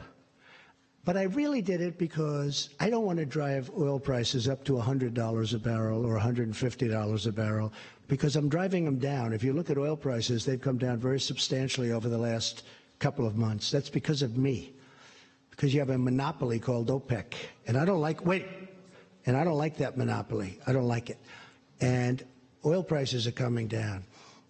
So rather than deciding to be as tough as I am on most of the sanctions, what I've done is I said, we're not going to do it that way. We're going to let some of the oil go out to these countries that really do need it, because I don't want to drive the oil prices up to $100 or $150 a barrel, which could happen very easily. It's a very fragile market, very, very fragile. I know it very well, and it's the absolute right decision. And they'll get tougher as time goes by, maybe. But I don't want to have any effect on the oil prices worldwide where I drive them up, because I consider that to be a tax, and I don't like taxes. We have a peace process between Israel and Palestine. Please. The peace process is over. Who? Oh, congratulations to John Tester. Congratulations. I'm sure you're very unhappy about that. Go ahead. Mr. Yes, President, please, go ahead. Can you address the... We'll take a couple of more and then we'll go. Can you address concerns in places like Georgia where people waited in line to vote for hours, where voting machines weren't working in certain districts, and you think that's the reason that the candidate lost? Well, there are concerns being raised that it wasn't. I wasn't involved in Georgia. I know, but other than I love the state. Yes, but as President of the United States, are you concerned about the access that people are having to voting? I heard it was very efficient in Georgia. I heard it was very efficient. But again, you'd have to ask the state governments, because just one of those things you're going to have to ask them. Yeah, go ahead, please. Please, go ahead. Thank you, Mr. President. You expressed some concerns about social media companies unfairly censoring conservatives during the election. Do you anticipate working with Democrats to regulate these companies, or are you satisfied with the way things are? I would do that, yeah. I would look at that very seriously. I think it's a serious problem. At the same time, you start getting into speech. It's a very dangerous problem. That could be the beginning. So it's very dangerous. Believe it or not, I'm one that really likes free speech. A lot of people don't understand that. But I am a big believer. When you start regulating, a lot of bad things can happen. But I would certainly talk to the Democrats if they want to do that, and I think they do want to do that. Yes, sir, go ahead. Former President Barack Obama famously said that he had a pen and a phone to use executive power on issues like immigration. Do you see yourself using executive power to get some of your immigration agenda done? I do. I think that some of it I can use executive power. on some, not all. But I mean, he certainly used it. He used it on DACA. And when he did it, he said something to the effect that, I'm not allowed to do this, it'll never hold up, but I'm doing it anyway. And he did it, and they found judges that approved it. We also found judges that didn't approve it, so it's obviously going to be determined in the Supreme Court. And if the court rules in favor of what President Obama thinks they should rule, which is what he said, then I will probably have a deal with the Democrats in a very short period of time. We were very close to having a deal until we got that very strange ruling. You also made some promises about immigration during the campaign, and I want to know if you're going to follow through with them. Are you going to aggressive? Which one are you talking about? Birthright citizenship. Are you going to sign an executive order to ban? We are looking at it very seriously, absolutely. Is yes or no? Or and I believe we have the absolute right, but that's another case that will be determined by the Supreme Court of the United States. Are you going to send 15,000 troops to the border? You've been reading the same documents as I have. You know exactly what I'm doing. You know exactly what I'm doing. So go ahead. What's your next question? Also, on the Khashoggi matter, we've been more than a month since the death of Mr. Khashoggi, the journalist. Very sad thing, very terrible thing. Do you think Saudi Arabia is guilty of having him murdered? And if so, what kind of punishment will be involved? I'll have a much stronger opinion on that subject over the next week, and I'm working very closely with Congress. We're working together, some very talented people, and we're working with Congress, we're working with Turkey, and we're working with Saudi Arabia, and I'm forming a very strong opinion. Go ahead, John. Go ahead, John. Mr. President, just a quick follow-up. You said something about Nancy Pelosi. You said that Nancy Pelosi, she loves our country. Do you regret some of the things you said during the campaign? I mean, various times you said Democrats want to put a wrecking ball to our future, want to destroy our country. I believe that. With their current policy, they're using a wrecking ball on our country. I believe that 100%. This would be a wrecking ball. But I think there's a compromise somewhere, and I think that could be really good for our country. Okay, how about one more? Do you regret the ad? Did you regret the ad that you did that was branded as a racist ad, and even Fox News wouldn't air it, NBC wouldn't air it? Do I regret it? Networks? Yeah. Surprised you asked me that question. I do not. Go ahead, please. No.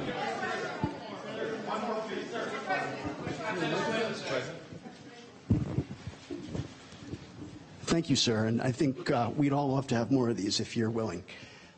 In 2017, shortly after you took office, your Homeland Security Department shuttered a program to counter homegrown right-wing extremism, white supremacism, and related terrorist groups, domestic terrorist groups, and redirected that funding towards fighting Islamic terrorism. Do you believe that white supremacist terrorists, right-wing terrorists, these homegrown terrorists on that side of the spectrum are a problem, sir? And what is your administration going to do about it? I do believe that's a problem. I believe all hate is a problem, but I do believe that is a problem. What are you going and to do it's a problem we want to solve. How, okay. Sir? What are you going to do about it, sir? Sir, what are you going to do about it? Go ahead. You cut off the funding. Mr. President, you've said... No, we have given funding for that, a lot of funding, but I do believe it's a problem. And can I tell you what? It's a problem that I don't like even a little bit. Go ahead. Aixa Diaz with Hearst Television. You've said, pretend I'm on the ballot yesterday. You called it a referendum on your presidency.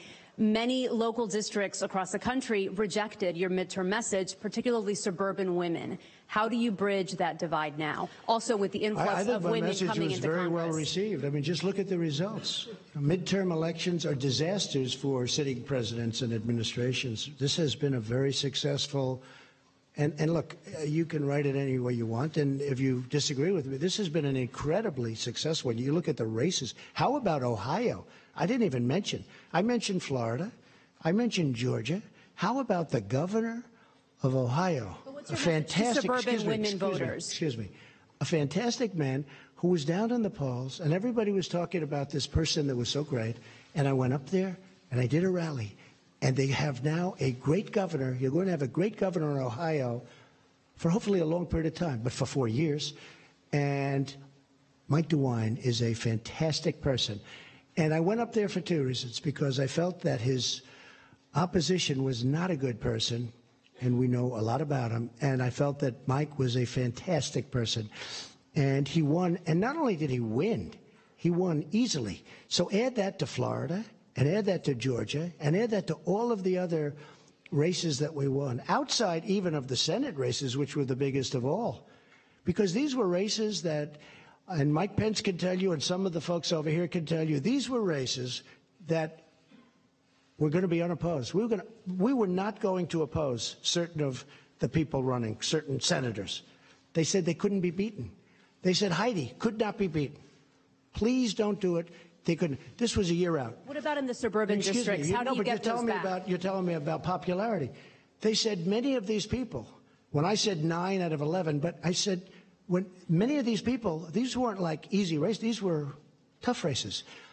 And so I think the level of popularity, the first question I was asked was about, well, what have you learned? What about your own popularity? I think that's what I learned.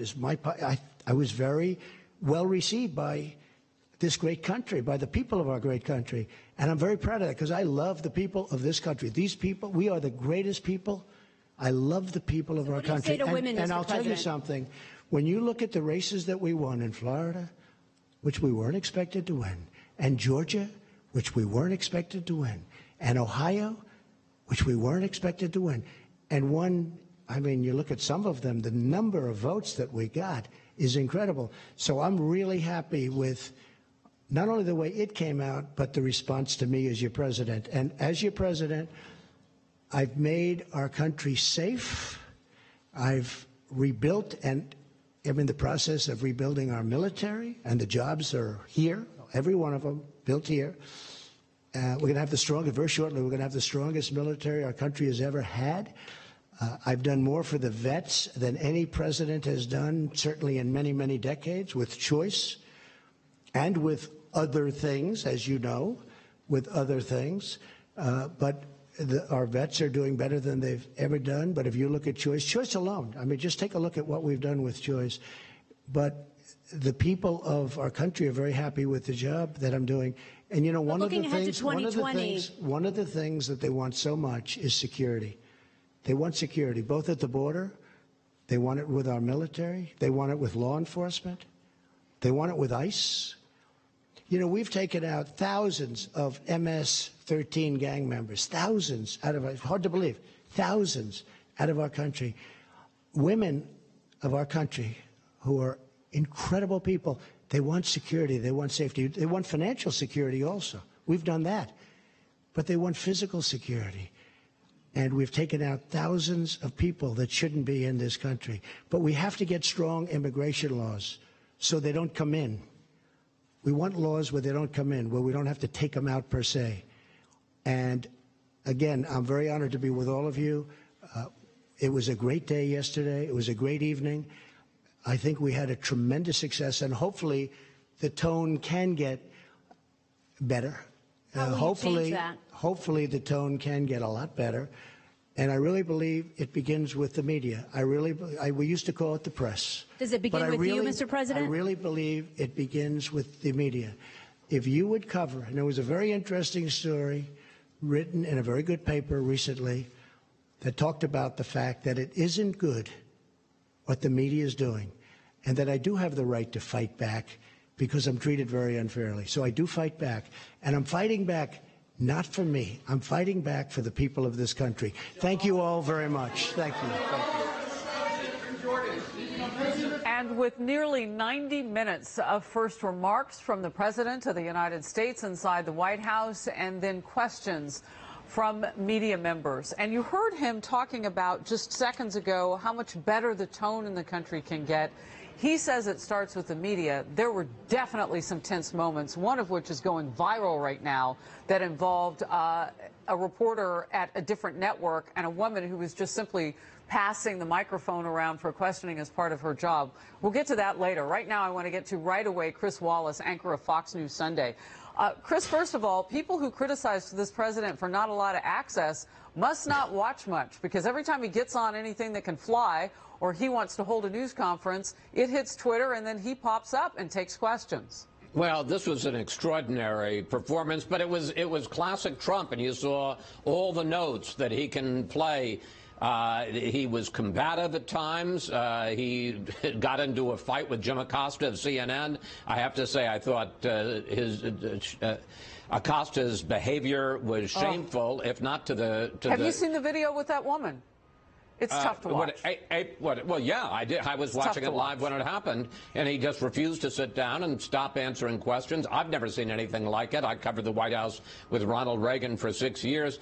In terms of the news, I think the most interesting thing was a real olive branch, but an olive branch with some thorns to Nancy Pelosi, who I know is going to speak in a couple of moments.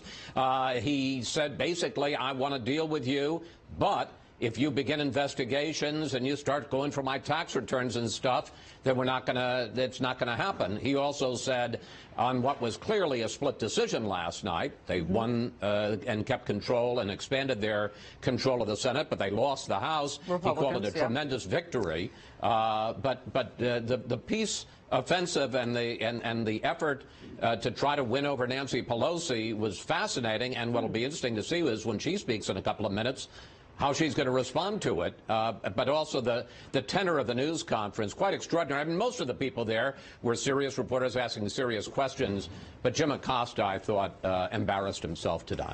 So Nancy Pelosi tweeted earlier, or someone on her behalf, that she definitely thinks that she is going to be the next speaker. The Rayburn Room at Capitol is where we'll see Nancy Pelosi address the nation in just a couple of minutes, and we've been given a 2-minute warning. We were told a while ago it would happen 2 minutes after the president, so we will sit and wait for that. A couple of things came up, Chris, that I want to ask you about. The journalist with the Washington Post, Khashoggi, the president saying that he will have a much stronger opinion on what happened to him next week. Let's watch Nancy Pelosi. And good afternoon it is on a great day for the American people. The biggest winner yesterday was the health care for American people, for our seniors and hardworking American families. Health care was on the ballot and health care won. Yesterday, Americans elected an extraordinary class of dynamic and diverse Democratic candidates. Members elected who reflect their districts and who embody the bountiful diversity of our nation. Women led the way to victory, with at least 30 new women coming to the Congress. Is that not exciting? And there's still some races that are not finalized yet, so there could be more. Democrats also secured big wins in the governorships across the country. And while it is my responsibility to win the House for the Democrats, winning the governorships is essential to good policy in our country and open elections and the rest. So victories in Wisconsin, Illinois, Kansas, Maine, Michigan, New Mexico, and Nevada. We're very proud in New Mexico that our colleague, Michelle Lujan Grisham, is now the governor. In Colorado, Jared Polis is now the governor, our current colleague, even though that's replacing a Democratic governor, a great governor, Governor Hickenlooper. So that wasn't a pickup, but it is a Democratic member there. Tim Walz in Minnesota, our colleague, again, winning in Minnesota. So for us, just seeing that the extraordinary leadership of these members going into governor's offices, seeing the increased number of Democratic governorships, it was a great night for the American people. We won because from the beginning, we focused on health care. 2 years ago today, the day after the election, not the same date, but the same day after the election, everyone came together and said, we see the urgency, we want to take responsibility, and that gave us opportunity to protect the Affordable Care Act. That was so essential to the health and financial security of America's working families, and we knew it would be a target of the Trump administration.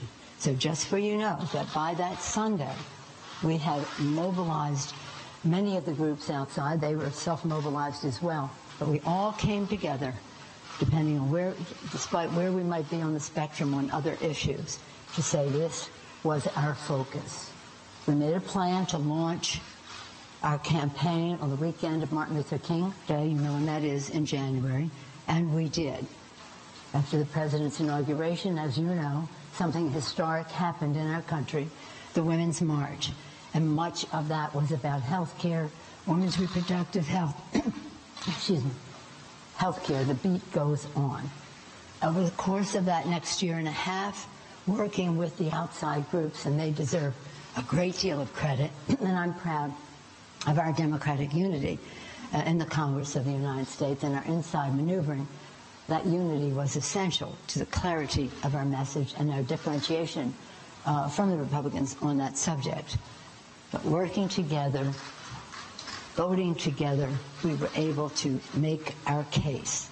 The outside groups, and we participated in some of this, but the outside groups had 10,000 events across the country speaking out about the risk that was involved in Republican policy in terms of health care in our country. There are assaults on Medicare and Medicaid. There are assaults on the benefit of a pre-existing medical condition being taken away, all of that, so much more.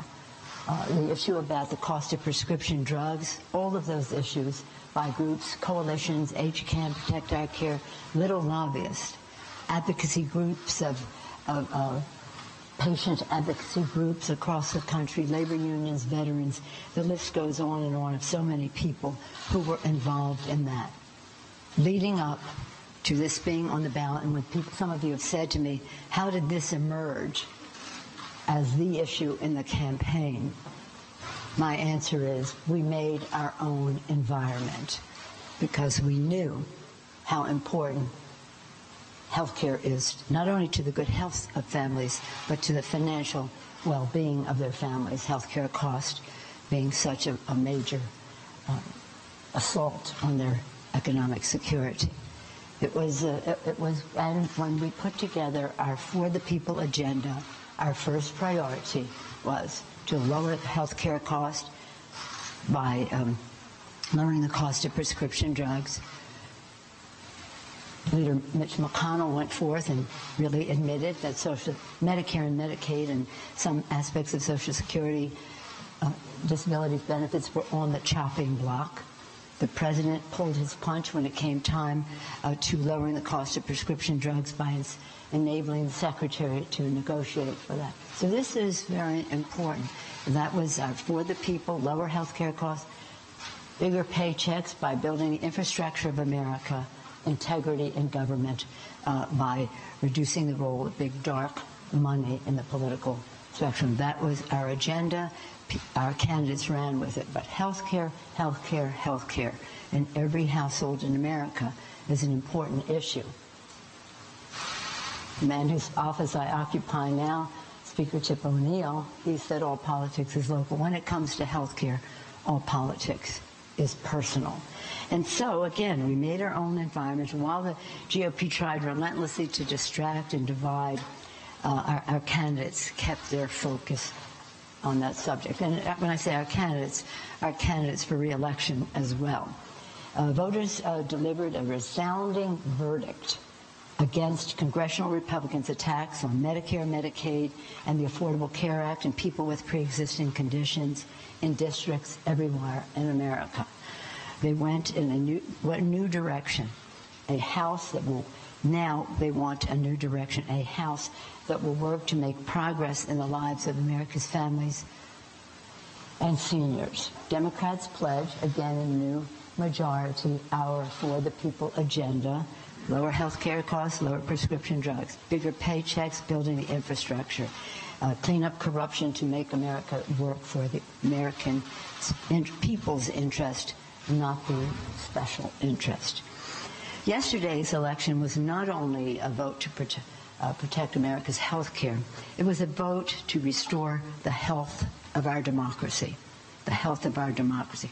Under the Constitution, I'm proud that the legislative branch is the Article 1, the first branch of government, the legislative branch. Right after that beautiful preamble stating our purpose, Article 1, the legislative branch. There as a co-equal branch of the other branches of government and a check and balance on other branches of government. The American people want to put an end to unchecked GOP control of Washington, restoring again the checks and balances envisioned by our founders. That's a responsibility we have when we take that oath to protect and defend the Constitution And we as Democrats are here to strengthen the institution in which we serve and not to have it be a rubber stamp for President Trump. House Democrats will honor our responsibility to the Constitution, as I said, have a contract, how we will do things. We will open the Congress with a rule that will insist upon openness and transparency so that the American people can see the impact of public policy on their lives, putting an end to what the Republicans did with their tax scam in the dark of night with the speed of light, no hearings on a bill that would have trillions of dollars of impact on our economy. That's over. We will strive in that openness with American people as our partners because they will see the impact of legislation on their lives. We will strive for bipartisanship. We believe that we have a responsibility to seek common ground where we can. Where we cannot, we must stand our ground, but we must try. And so openness and transparency, accountability, bipartisanship, a very important part of how we will go forward. We believe that's a responsibility we have to honor the vision of our founders. They gave us, in their declaration, a call for life, liberty, and the pursuit of happiness. How beautiful. They also gave us guidance on how to achieve that. E pluribus unum, from many one. They couldn't imagine how many we would become or how different we would be from each other, but they knew that we had to strive for oneness, recognizing that this is a marketplace of ideas. We have different views on the role of government, and that's a healthy debate for the American people to witness and for us to have. We do so with confidence in our values and our proposals, but also with humility to listen and hear what others may have to say. And so that will be the kind of Congress that we have, one, again, that honors the guidance of E pluribus unum. Last night, I had a conversation with President Trump about how we could work together.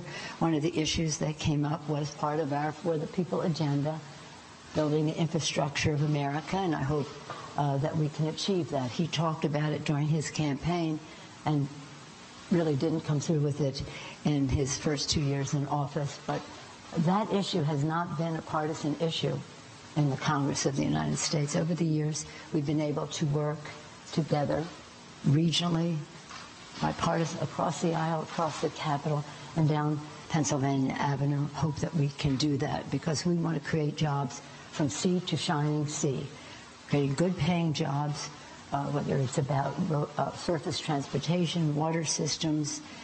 My colleague, Congresswoman Eshe, was here at Champion on broadband, always on, high-speed broadband across America to end the digital divide, especially into rural areas as well as urban areas, and then schools, housing, and the rest. Those jobs, those initiatives will create good-paying jobs, will also generate other economic growth in their regions. So we hope that we can work in a bipartisan way in that way. The other issue that we could hopefully work on is lowering the cost of prescription drugs, and that is something the President has talked about.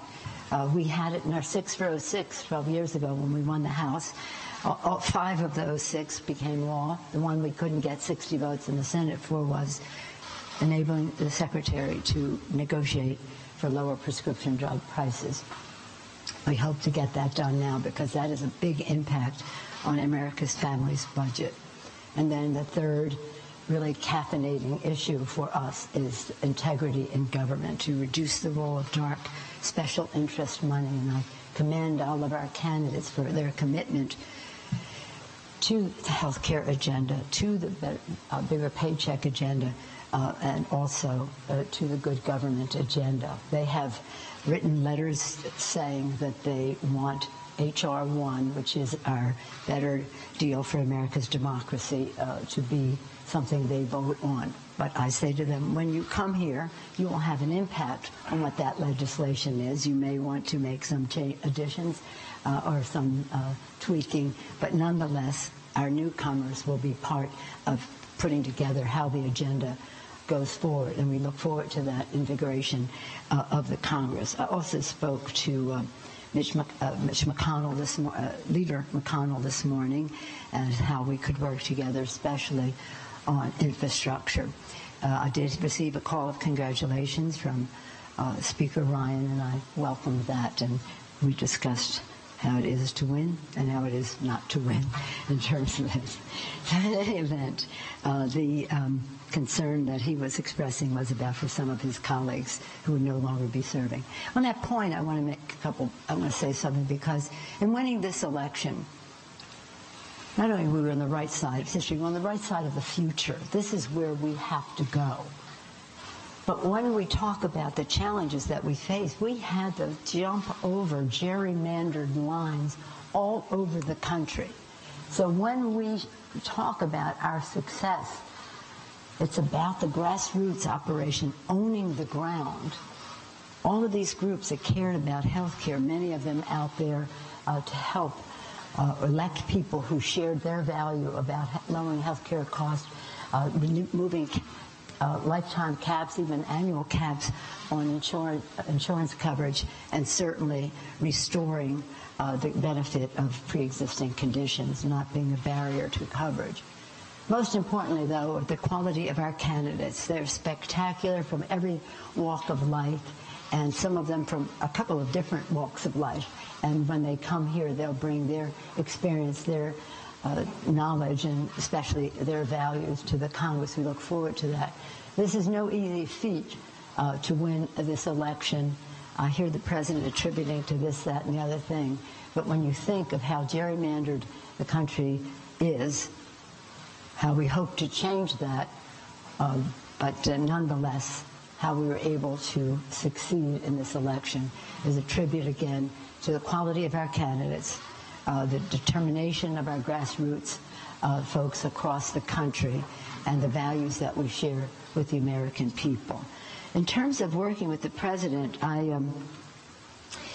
I just would say that I worked very productively with President Bush when we had the majority and he had the presidency. We passed one of the biggest energy bills in the history of our country.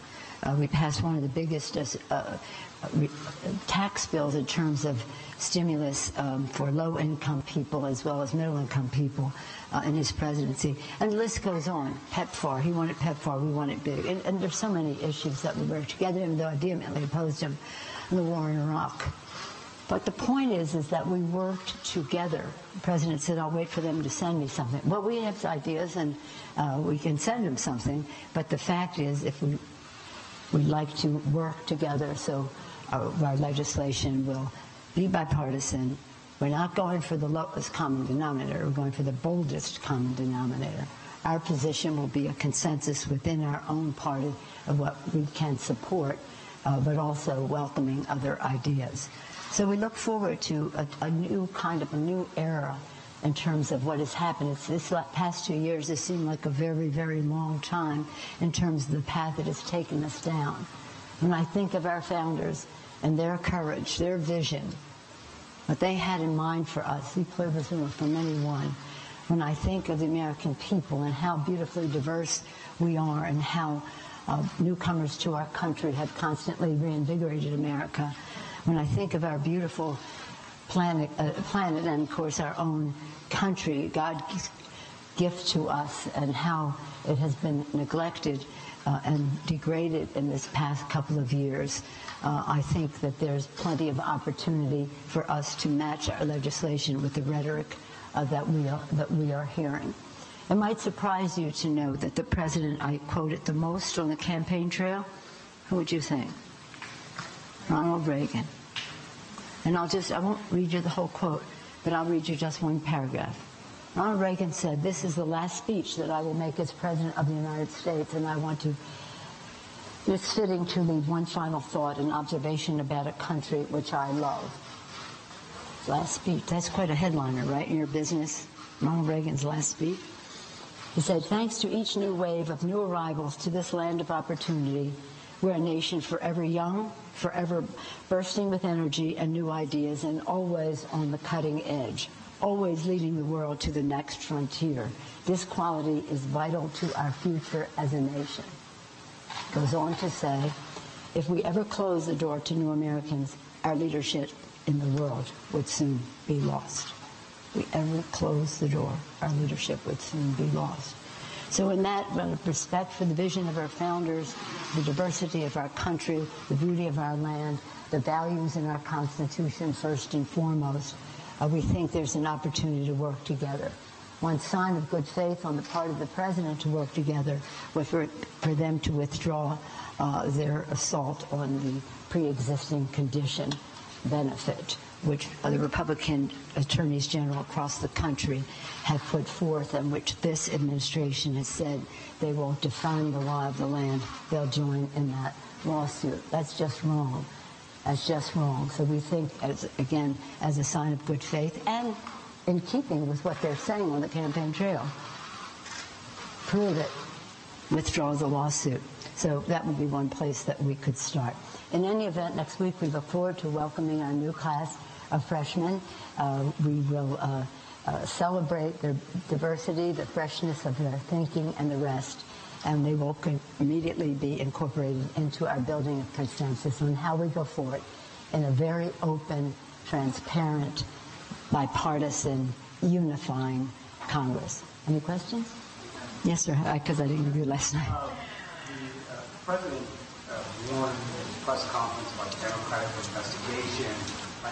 We've been watching the woman who'd like to have her former job back and be the next Speaker of the House now that the Democrats have taken control of the House of Representatives. Nancy Pelosi talking today about bipartisanship, whom she had talked with on the Hill, Senator Mitch McConnell and others about bipartisanship. We know from previous to her comments, though, we started our coverage with the President of the United States inside the White House with a news conference, and he mentioned talking with Nancy Pelosi and others about bipartisanship going forward. And that news conference with the President making all sorts of news, some tense moments with the media, and some of those in the media and showcasing their own, well, would it just be bad behavior? We'll get into it a little bit on Fox News Channel, but you've seen it all today on this broadcast station of Fox News and Fox News Channel. Please stay tuned to Fox News Channel and this Fox station for continuing coverage. I'm Harris Faulkner in New York. This has been a Fox News Special Report.